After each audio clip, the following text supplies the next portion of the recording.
logical. I'll just give a brief reply, which will be satisfactory, inshallah. And for more details, you can refer to my video cassette, Quran Modern Science, and my other cassettes on Quran and medical science.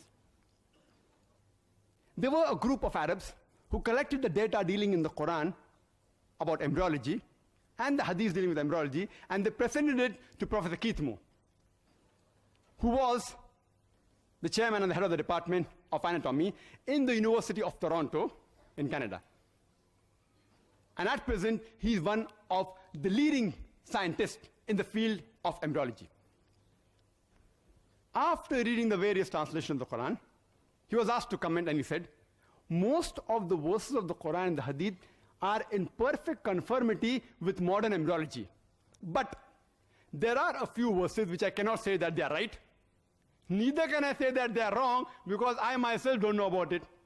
And two such verses were the first two verses of the Quran to be revealed from Surah Iqra or Surah Alaq, chapter 96, verse number 1 and 2, which says, Iqra bismi rabbikal ladhi khalaq. Khalaqal insana min alaq. Read, recite, or proclaim in the name of thy Lord, who created the human beings from something which clings, a leech-like substance. Regarding Dr. William Campbell's statement that to analyze the meaning of a word, you have to see what was the meaning at that time when it was revealed, at that time when the book was written. And he rightly said that to analyze the meaning, you have to analyze the meaning at the time it was revealed and to the people who it was meant for. As far as this statement of his is concerned, regarding the Bible, I do agree with it totally, because the Bible was only meant for the children of Israel for that time. It's mentioned in the Gospel of Matthew, chapter number 10, verse number 5 and 6. Jesus Christ, peace be upon him, tells his disciples, go ye not in the way of the Gentiles. Who are the Gentiles? The non-Jews, the Hindus, the Muslims. But rather go to the lost sheep of the house of Israel. Jesus Christ, peace be upon him, said in the Gospel of Matthew, chapter number 15, verse number 24, I am not sent but to the lost sheep of the house of Israel. So Jesus Christ and the Bible were only meant for the children of Israel. Since it was meant for them, to analyze the Bible, you have to use the meaning of the word which was utilized at that time. But the Quran was not meant only for the Arabs of that time. Quran is not meant only for the Muslims. The Quran is meant for the whole of humanity. And it is meant to be for eternity. Quran says in Surah Ibrahim, chapter 14, verse 52, in Surah Baqarah, chapter number 2, verse 185, and Surah Zumar, chapter 39, verse 41, that the Quran is meant for the whole of humankind. And Prophet Muhammad, peace be upon him, was not sent only for the Muslims or the Arabs. Allah says in the Quran, in Surah Anbiya, chapter number 21, verse number 107, وَمَا أَرْسَلْنَاكَ إِلَّا رَحْمَةً لِلْعَالَمِينَ, that we have sent thee as a mercy, as a guidance to the whole of humankind.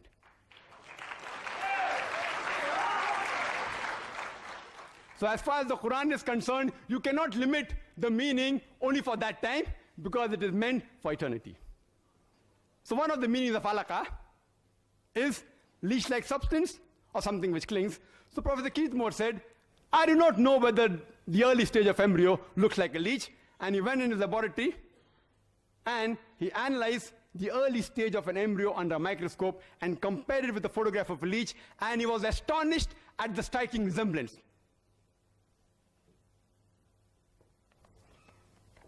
This is the photograph of a leech and human embryo.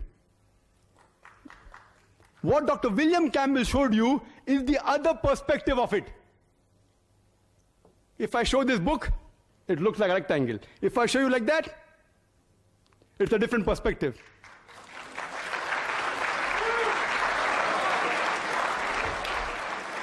That diagram is given in the book.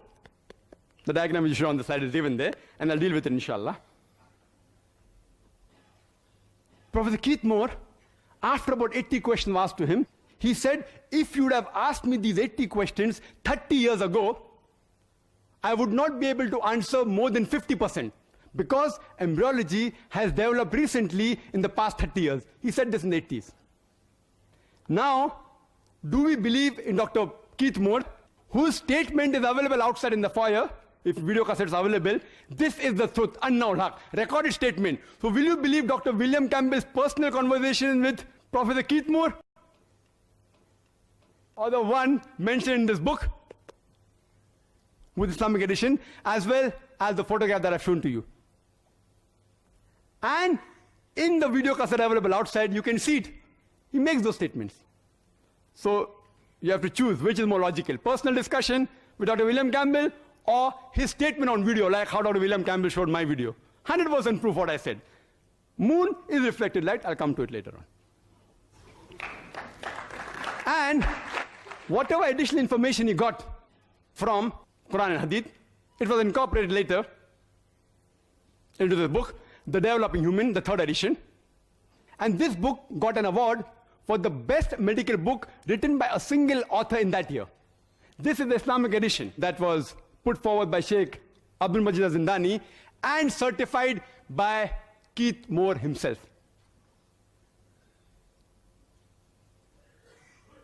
The Quran says in Surah Mu'minun, chapter 23, verse number 13, and Surah Hajj, chapter 22, verse number 5, and no less than 11 different places in the Quran that the human beings have been made from a nutfa, a minute quantity of liquid.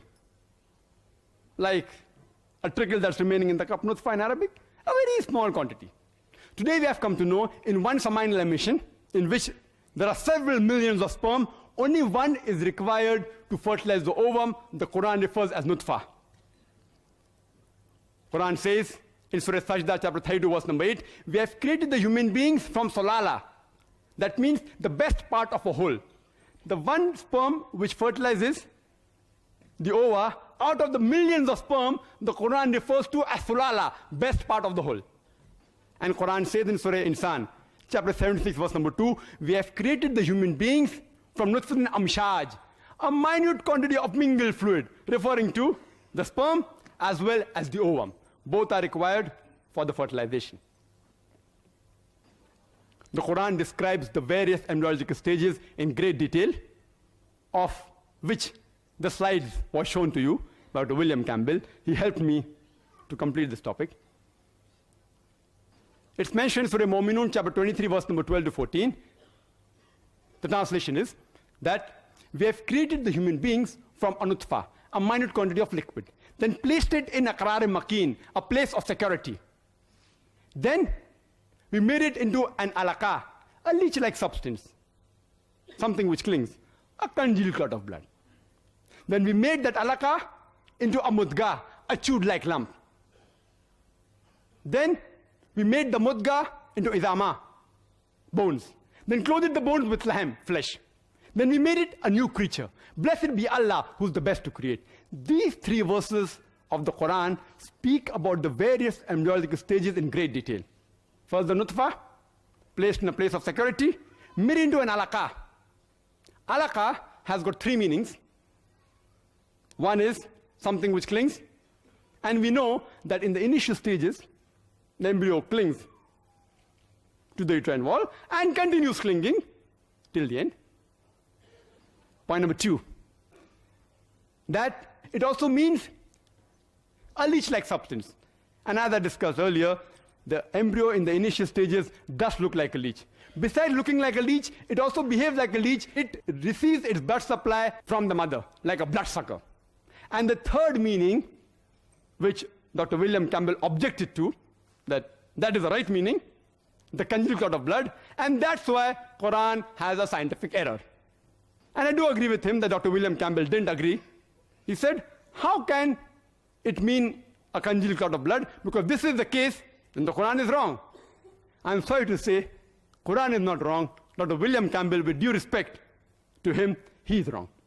Because today, after advancement of embryology, even Dr. Keith Moore, he says that in the initial stages, the embryo, besides looking like a leech, also looks like a congealed clot of blood. Because in the initial stages of the stage of alaqa, 3 to 4 weeks, the blood is clotted within closed vessels. And Dr. William Campbell made it easy for me. He showed you a slide.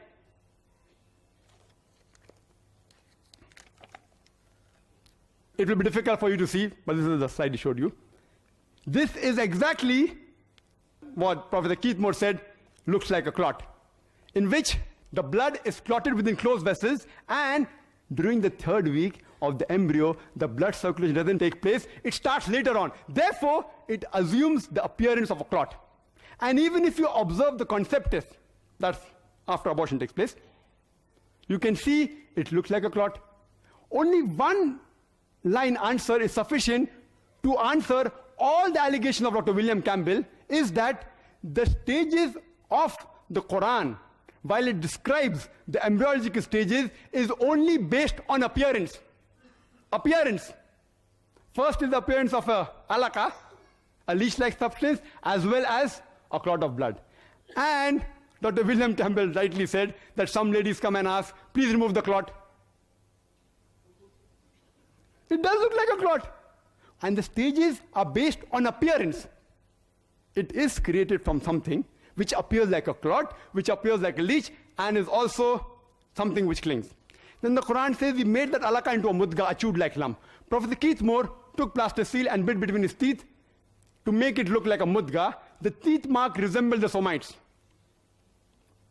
Dr. William Campbell said, when the alaka becomes a mudga, the clinging is yet there. It is there till 8.5 months. So, the Quran is wrong. I told you in the beginning, the Quran is describing the appearance. The leech-like appearance and the clot-like appearance is changed to the chewed-like appearance. It yet continues to cling till the end, there's no problem. But the stages are divided on appearance, not on the function. Later on, Quran says, we made the mudga into izama, bones. Then clothed the bones with flesh.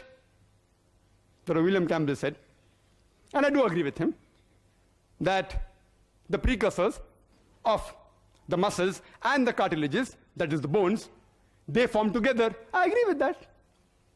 Today, embryology tells us that the primordia of the muscles and the bones, they form together between the 25th and the 40th day, which the Quran refers to as the stage of mudga.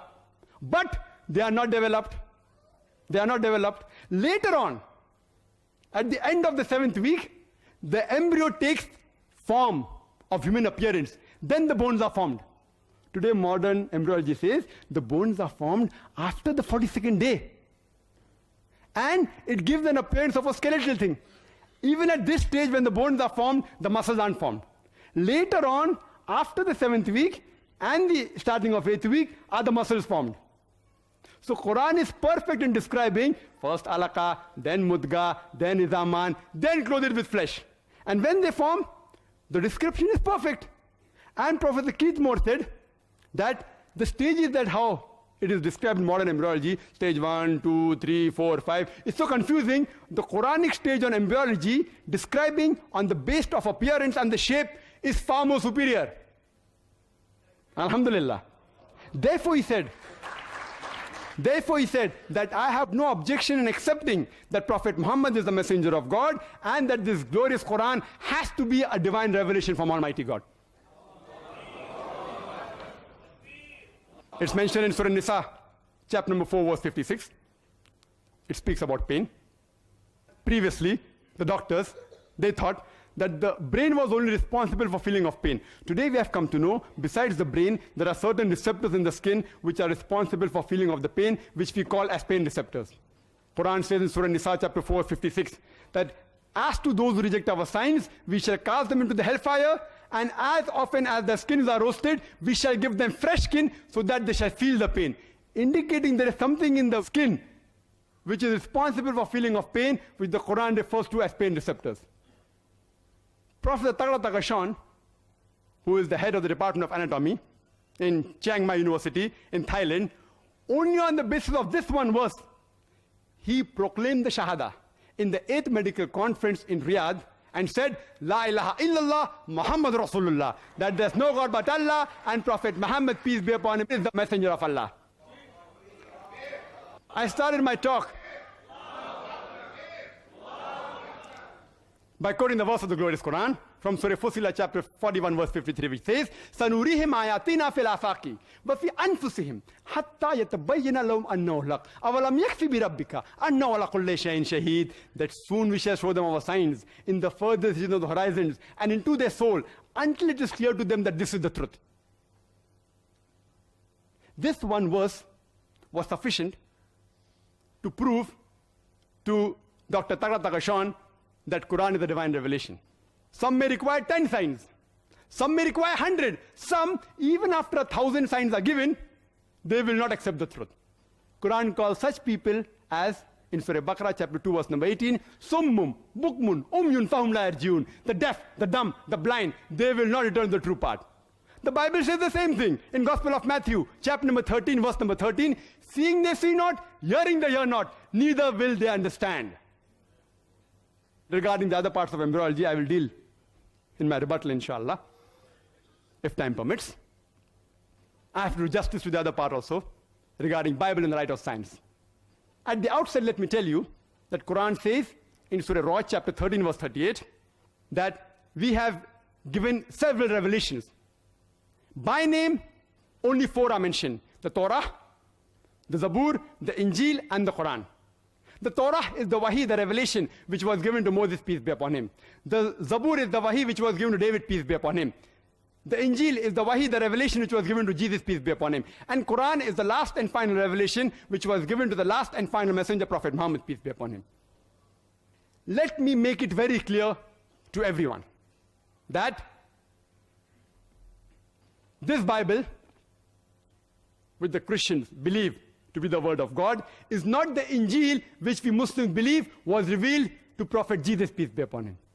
This Bible, according to us, it may contain the words of God, but it also contains words of prophets, words of historians. It contains absurdities, obscenity, as well as innumerable